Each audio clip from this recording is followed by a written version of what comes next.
નમસ્કાર, કેમ છો મારા વહાલા વિદ્યાર્થી મિત્રો? મારું નામ છે જયેશ રાઠવા અને તમે જોઈ રહ્યા છો નચિકેત સ્ટડી યુટ્યુબ ચેનલ.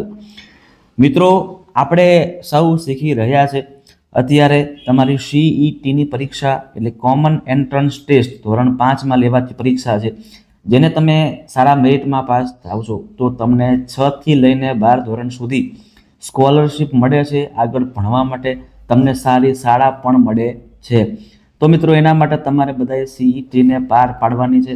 તમારે સીઈટીમાં બાકાચીકી બોલાવવાની છે પેપરમાં, અને સારામાં સારા માર્ક્સ તમારે આમાંથી લઈ આવવાના છે. તો એના માટે જ આપણે મિત્રો તૈયારી કરી રહ્યા છે. આપણે અગાઉના વિડીયોઝની અંદર ગુજરાતી વિષયને સંપૂર્ણપણે પૂરો કરાવી નાખ્યો છે, અને એના માટે આપણે 1, 2, 3 એવા નહીં પણ 1 થી લઈને કુલ 7 ભાગ બનાવ્યા છે. આ 1 થી લઈને 7 ભાગમાં મિત્રો સંપૂર્ણ ગુજરાતીનો સમાવેશ થઈ ગયો છે. અને હવે આપણે ગણિત પર આવી ચૂક્યા છે, એટલે ગણિતના પણ આપણે વિડીયો સોલ્વ કરી રહ્યા છે, જેમાં ગણિતમાં અત્યાર સુધીમાં આપણે 1 થી લઈને 3 વિડીયો બનાવ્યા છે, જેમાં આપણે ગણિતના અલગ અલગ 3 ભાગ કરીને અલગ અલગ 3 ટોપિકને કવર કરાવેલા છે. હવે આપણે આપણા આ ચોથા નંબરના ભાગની અંદર શું શીખવાના છે? તો મિત્રો, રેખા અને ખૂણા વિશેની બધી માહિતીઓ છે. તમારું ચેપ્ટર છે રેખા અને ખૂણા વિશેનું. એ ચેપ્ટરના કેટલાક મહત્વના આઈએમપી પ્રશ્નો આપણે આ વિડીયોની અંદર સોલ્વ કરીશું. ચાલો, શરૂઆત કરતા પહેલા મિત્રો તમને એક વાત જણાવી પણ દઉં કે આખી જે આ પીડીએફ છે, આ પીડીએફ બનાવવાનો જે શ્રેય છે ને, એ જિલ્લા શિક્ષણ સમિતિ પાટણ અને જિલ્લા શિક્ષણ તાલીમ ભવન પાટણના ઉપક્રમે, બરાબર છે, હા, એના દ્વારા બનાવવામાં આવેલી છે. ખૂબ જોરદાર પીડીએફ છે. તમામે તમામ પ્રશ્નો ખૂબ મસ્ત મજાના છે, અને તમારી પરીક્ષામાં સીધા પૂછાઈ જાય ને એવા પ્રશ્નો અહીંયા આપેલા છે. તો મિત્રો, તમારે આ પીડીએફને ખાસ એકવાર સોલ્વ કરવાની છે. તમને આમાં જવાબ પણ આપેલા છે, હે, તમને આમાં જવાબ પણ આપેલા જ છે, પણ તમે પ્રશ્નને વાંચીને કેવી રીતે તમે તરતમાં તરત જવાબ આપી શકો, તમારે જવાબને કેવી રીતે સોલ્વ કરવાના છે પ્રશ્નોને, એ બધી માહિતી આપવા માટે હું આ વિડીયો બનાવી રહ્યો છું. ચલો, હવે આપણે શરૂઆત કરી દઈએ છીએ. આપણો સૌથી પહેલો આજનો પ્રશ્ન કે ભાઈ, કોઈ પણ બંધ આકૃતિ હોય તો એ બંધ આકૃતિને શું કહેવામાં આવે? તો મિત્રો, બંધ આકૃતિ કોઈ બી હોય ને એને આકાર કહેવામાં આવે. યાદ રાખજો, શું કહેવાય છે એને? આકાર. એને આકાર કહેવામાં આવે છે. બીજી વસ્તુ, આકાર એટલે શું? તો અત્યારે જોયું આપણે, બંધ આકૃતિ, ખુલ્લી આકૃતિ, એ અને બી કે એક પણ નહીં. તો આકાર એટલે બંધ આકૃતિ. ઉપર જે પ્રશ્ન હતો એવો નવો તમને પ્રશ્ન ફેરવીને પૂછી નાખે તો એ તમને આવડી જવું પડે. આગળ, કાટકોણનું માપ, કાટખૂણાનું માપ કેટલું હોય છે મિત્રો? કાટખૂણાનું માપ, એક જ મિનિટ થોડું સેટ કરી દઈએ આપણે.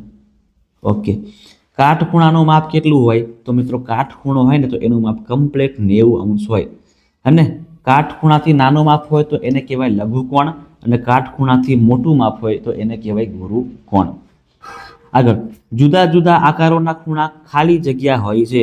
તો ભાઈ, જુદા જુદા આકારોના ખૂણા પણ કેવા હોય? અલગ અલગ જ હોય ને, હે ને? આકાર અલગ અલગ હોય તો એના ખૂણા પણ કેવા હોય? અલગ અલગ જ હોય. ચોખીનચટ વસ્તુ છે. જ્યારે ઘડિયાળમાં 9 વાગ્યા હોય ત્યારે કેટલાનો ખૂણો બને છે? જો અહીંયા 9નો કાંટો અહીંયા હોય અને 12નો અહીંયા હોય, બરાબર છે. તો આવી રીતે કમ્પ્લીટ મિત્રો અહીંયા બને ને તો તમારું અહીંયા 90 અંશ બને કહેવાય. શું બને કહેવાય? 90. હે ને? 9 વાગ્યા હોય કે 3 વાગ્યા હોય, બરાબર છે, 9 વાગ્યા હોય કે 3 વાગ્યા હોય, તમારો ખૂણો તો કેવો બને? કાટકોણ જ બને. કેવો બને? કાટકોણ. 90 બને મતલબ કે કાટકોણ કહેવાય. ચાલો, રેડી છે? ડન છે? આગળ, 90ના ખૂણાને શું કહેવામાં આવે? અરે વાહ, પાછો પ્રશ્ન પૂછાય છે આવો નવો, ઠપકાર દઈએ આપણે. 90ના ખૂણાને શું કહેવાય છે? કાટકોણ કહેવામાં આવે છે. આગળ, ખૂણાને ખાલી જગ્યામાં માપી શકાય છે મિનિટમાં, અંશમાં, મીટરમાં કે પછી ગ્રામની અંદર. તો મિત્રો, ખૂણાને માપવા માટે અંશ આવે. શું આવે? અંશ, જેને ઇંગ્લિશમાં ડિગ્રી કહેવામાં આવે. ડિગ્રી એટલે નાનું તો ટપકું હોય, બરાબર. જેમ કે મારે લખવું છે 45 અંશ, 45નો ખૂણો, તો 45 મારે અંશ કરવા પડે, હે ને? આવી રીતે ખૂણાને લખી શકાય છે મારા ભાઈઓ બહેનો. કયા સાધન વડે ખૂણો તપાસી શકાય છે? ફૂટપટ્ટી, વર્તુળ, વિભાજક કે પછી પેન્સિલ? આપણે કોનો ઉપયોગ કરીને ખૂણો તપાસી? તો મિત્રો, વિભાજક નામનું જે સાધન છે, જેને અર્ધ વર્તુળ આવે, તમારા કંપાસ બોક્સમાં આવતું હોય છે, હે ને? અર્ધવર્તુળ આવે છે, આવી રીતના અર્ધવર્તુળ. તો આવું જે છે ને એને એનાથી આપણે ખૂણો ચેક કરી શકીએ છીએ. કમ્પ્લીટ સેન્ટરમાં 90 હશે, અહીંથી પણ શરૂઆત 0 થી હોય અને અહીંથી પણ શરૂઆત 0 થી આ બે લીટા પાડેલા હોય. અંગ્રેજી મૂળાક્ષર એલ ને કોની સાથે સરખાવી શકાય? કાટકોણ, ગુરુકોણ, લઘુકોણ કે અભિકોણ? તો એલ તમે બનાવો ને આવી રીતે કમ્પ્લીટ, તો અહીંયા તમારો 90 નો ખૂણો બને. 90 નો ખૂણો બને એટલે એને કાટકોણ કહેવામાં આવે છે. રેડી? ચાલો. કોણ માપકનો આકાર કયા અંગ્રેજી મૂળાક્ષર જેવો હોય છે? એલ જેવો હોય છે, એમ જેવો છે, સી જેવો છે કે પછી ડી જેવો છે? તો મિત્રો અર્ધવર્તુળ જેવો હોય એટલે અહીંયા અર્ધવર્તુળ જેવું કોણ દેખાઈ રહ્યું છે આપણને? ડી ફોર ડોગ દેખાઈ રહ્યો છે. તો ડી ને ટીક કરીને આગળ ભાગવાનું છે. આગળ આકૃતિમાં બે બાજુઓ વચ્ચેના માપને શું કહેવામાં આવે? કોઈ પણ આકૃતિ છે એમાં બે બાજુઓ વચ્ચેનું જે માપ છે, બે બાજુઓ વચ્ચેનું જે માપ છે એને શું કહેવામાં આવે? તો મિત્રો કોઈ બી આકૃતિ હોય ને, બરાબર સમજો કે એક આવી આકૃતિ છે, એક આ બાજુ દોરી દઈએ અને એક આપણે આ દોરી દઈએ. તો બે બાજુઓ વચ્ચેનું જે આ માપ મળે ને એને શું કહેવામાં આવે? તો અહીંયા મિત્રો એંગલ બને છે, ખૂણો બને છે, ખૂણો. તો આને શું કહેવામાં આવે? ખૂણો. ખૂણો કહેવામાં આવે છે. બરાબર છે? બે બાજુઓ વચ્ચેના માપને ખૂણો કહેવામાં આવે. કાટકોણનું અડધું શું થાય? કાટકોણ આખું એટલે 90 થાય, તો અડધું કરો તો કેટલા થાય ભાઈ? 45 થાય. 90 ના અડધા 45 થાય. આગળ વધીએ છે ધીરે ધીરે. નીચે આપેલો ખૂણો કયા પ્રકારનો છે? જોજો મિત્રો, કમ્પ્લીટ આવી રીતે હોય ને, કમ્પ્લીટ આવી રીતે, તો આને આપણે 90 કહીએ. બરાબર છે? જો આગળ વધી જાય, જો મોટું થઈ જાય, આ ખૂણો મોટો બની જાય તો એને ગુરુકોણ કહેવાય. પણ નાનો થઈ જાય, બરાબર, તો પછી એને કહેવાય લઘુકોણ. આ કેવો છે? નાનો છે. 90 કરતાં નાનો હોય તો એને કહેવામાં આવે કાટકોણથી નાનો, જેને લઘુકોણ પણ કહેવાય. કાટકોણથી નાનો હોય ને એને મિત્રો લઘુકોણ કહેવામાં આવે. અને કાટકોણથી મોટું હોય ને તો એને ગુરુકોણ કહેવામાં આવે. યાદ રાખજો, એને શું કહેવામાં આવે ભાઈઓ? એને ગુરુકોણ કહેવામાં આવે છે. ડન છે, કમ્પ્લીટ છે. કાટકોણનો ત્રીજો ભાગ, કાટકોણ 90, એનો ત્રીજો ભાગ કરી દેવાનો. તો 90 ભાગ્યા 3 કરો તો કેટલા આવે? 30 આવે. 30 દેખાય ત્યાં ટીક મારો. ચાલો, ઓકે, 30 આપણો જવાબ થશે. આગળનો પ્રશ્ન, નીચે આપેલો ખૂણો કયા પ્રકારનો છે? હે ને? એકદમ નાનો દેખાય છે એટલે કાટકોણથી નાનો છે. કેવો છે? કાટકોણથી નાનો ખૂણો આપણને અહીંયા બતાવવામાં આવેલો છે. રેડી? ચાલો. નીચે આપેલો ખૂણો કયા પ્રકારનો છે? ઓહો, ચલો, અહીંયા કયો પ્રકારનો ખૂણો છે? તો જુઓ મિત્રો, અહીંયા છે ને, અહીંયા આ જે ખૂણો છે ને, આ ખૂણો એ કેવો છે? કાટખૂણો છે. જ્યારે આ બંને ખૂણા છે ને, આ બંને ખૂણા એ લઘુકોણ છે, એટલે કે કાટકોણથી નાના છે. સમજી ગયા? કાટકોણથી નાના છે. પણ આપણે શું કરી દઈએ? આપણે મેન આ ગણી લેતા હોઈએ તો એને આપણે કાટકોણ જ બતાવી દેવાનું કે કયા પ્રકારનો ખૂણો બને છે. તો આ કાટખૂણો બને છે, કાટકોણ બને છે. એલ અક્ષરમાં ખૂણો કયા પ્રકારનો છે? એટલે આ પ્રશ્ન બીજી વાર આવ્યો છે. આ પ્રશ્ન ચલો, એલ અક્ષરમાં મિત્રો કાટખૂણો બને છે. કયો ખૂણો બને છે? કાટખૂણો બને છે.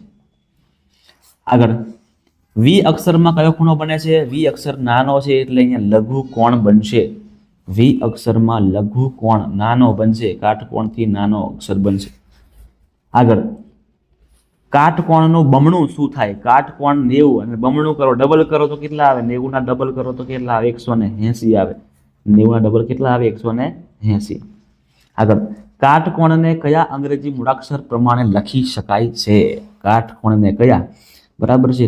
તો જો એમ, એન, એલ કે ઝેડ, તો અહીંયા એલ બરાબર લખી શકાશે. બરાબર છે? એલ જેવું દેખાય છે ને કાટખૂણો એટલે કમ્પ્લીટ તમને એલ જેવો દેખાશે.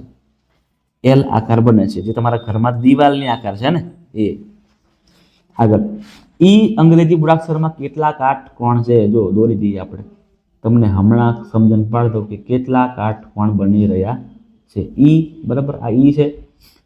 જો અહીંયા સૌથી પહેલા અહીંયા કાટખૂણો બને છે, અહીંયા કાટખૂણો બનશે, અહીંયા બનશે, અહીંયા બનશે. તો કુલ મિત્રો 4 કાટખૂણા અહીંયા આવેલા છે. ઈ આકારની અંદર, ઈ મૂળાક્ષરની અંદર તમને 4 કાટખૂણા જોવા મળે છે. ઘડિયાળમાં જ્યારે 2 વાગે ત્યારે કયા પ્રકારનો ખૂણો બને? મિત્રો 2 વાગે તો આવી રીતે અને આવી રીતે હોય, મતલબ કે કાટખૂણો તો ના બને, પણ કાટખૂણા કરતાં નાનું હોય તો એને કાટખૂણાથી નાનો આકાર એટલે કે લઘુકોણ કહેવામાં આવે, લઘુકોણ કહેવામાં આવે છે. આગળ, નીચેનામાંથી કયા આકારમાં ખૂણાઓની સંખ્યા 3 થી વધુ હશે? હે ને, 3 થી વધુ કયા આકારમાં હશે? તો ચોરસમાં બી 3 થી વધુ હોય, ઓકે, પંચકોણમાં 3 થી વધુ ખૂણા હોય અને ષટકોણમાં, મતલબ કે આપેલ તમામે તમામ જવાબ આપણા એકદમ 100% સાચા છે. નીચેની આકૃતિમાં ખાલી જગ્યા ખૂણા છે, ગણી લેવાના. 1 2 3 4 5 અને 6. 6 ખૂણાઓ રહેલા છે મિત્રો, 6 ખૂણાઓ આ આકારમાં રહેલા છે. 6 ખૂણાઓ છે. આગળ, જ્યારે ઘડિયાળમાં 7 વાગ્યા હોય ત્યારે કયા પ્રકારનો ખૂણો બને? કાટકોણથી નાનો, કાટકોણ કહી ન શકાય કે કાટકોણથી મોટો. તો 12 પર એક કાંટો હોય અને બીજો કાંટો અહીંયા 7 પર હોય, બરાબર. તો અહીંયા મિત્રો 90 કરતાંય મોટો ખૂણો બને છે, એટલે કાટકોણ કરતાં પણ મોટો ખૂણો બને છે. કાટકોણથી મોટો અથવા તો ગુરુકોણ આપણે કહીએ. આગળ, ઓ અંગ્રેજી મૂળાક્ષરમાં કેટલા કાટકોણ છે? ઓ અંગ્રેજી મૂળાક્ષરમાં કેટલા કાટકોણ છે? તો મિત્રો એકેય નહીં. ઓમાં કોઈ ખૂણો બૂણો બનતો નહીં. વર્તુળ આકારમાં કોઈ ખૂણો બનતો નથી, એટલે એક પણ નહીં આવે. ચલો, ટી અંગ્રેજી મૂળાક્ષરમાં કેટલા કાટખૂણા છે? તો કે ભાઈ 2 જ છે, એક ઉપર બને ને અહીંયા બને, બરાબર. આવી રીતે ટી દોરી દઈએ આપણે, તો અહીંયા એક બને અને અહીંયા એક બને, 2 જ બને. તો અહીંયા 2 કાટખૂણા બનશે, 2 કાટખૂણા બનશે. કમ્પ્લીટ છે, રેડી છે. ચાલો આગળ વધીએ છીએ. વર્તુળને ખાલી જગ્યા બાજુઓ હોય, એટલે વર્તુળને બાજુઓ હોય કોઈ દી? એને કોઈ દિવસ વર્તુળને બાજુઓ ના હોય, 0. વર્તુળને કોઈ બાજુ હોતી નથી. અને 29મા નંબરનો પ્રશ્ન જોઈએ છે. જ્યારે આપણે કાગળના બનાવેલા વર્તુળની અડધી ગળી વાળીએ તો કયું અંશ માપ મળે? આખું વર્તુળ છે પણ આપણે એને ગળી વાળી દઈએ, બરાબર. આવી રીતે આખું વર્તુળ આપણે દોરી દઈએ, પણ હવે એને આપણે વચ્ચેથી વાળી દઈએ તો આવી રીતના કપાશે અહીંથી, અને બીજો ભાગ આખો વળી જાય છે ઉપર તરફ. તો હવે અહીંયા કયું માપ મળશે? તો જોજો મિત્રો, અહીંયા છે ને, અહીંયા ટપકું કરો તો આખું જે માપ છે ને એ આપણને 180 મળે, જેને સરળ કોણ એવું કહેવામાં આવે. શું કહેવામાં આવે? સરળ કોણ, સરળ કોણ. અને હવે આપણો છેલ્લો પ્રશ્ન. નીચે આપેલ આકારની બાજુઓ ખાલી જગ્યા છે ભાઈ, કેટલી બાજુઓ છે? તો જોજો, તમે ધ્યાનથી જુઓ, અહીંયા એકદમ આવડી જાય એવું છે. ચલો વાંધો નહીં. 1 2 3 4 5 અને 6.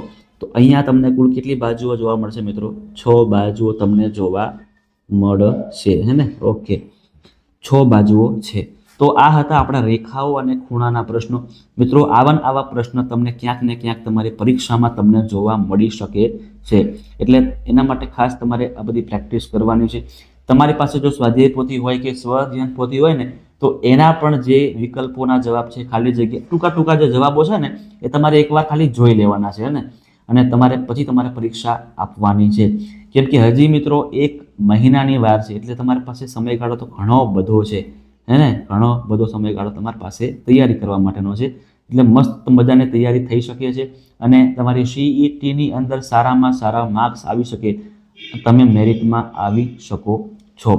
તો મિત્રો મળીએ છીએ ફરીથી નેક્સ્ટ વિડીયોમાં ગણિતના અલગ ભાગ સાથે. ત્યાં સુધી તમારે વિડીયોને એક મસ્ત મજાની લાઇક મારી દેવાની છે. તમારા મિત્ર વર્તુળમાં જે કોઈ પણ CETની પરીક્ષા દેવાનું હોય એને આ વિડીયોને તમારે શેર કરી દેવાનો છે. અને જો તમે ચેનલ પર નવા આવ્યા છો તો નચિકેત સ્ટડી આપણી જે ચેનલ છે એને સબસ્ક્રાઈબ પણ ખાસ તમારે કરી દેવાની છે. મળીએ છીએ આવતા વિડીયોની અંદર.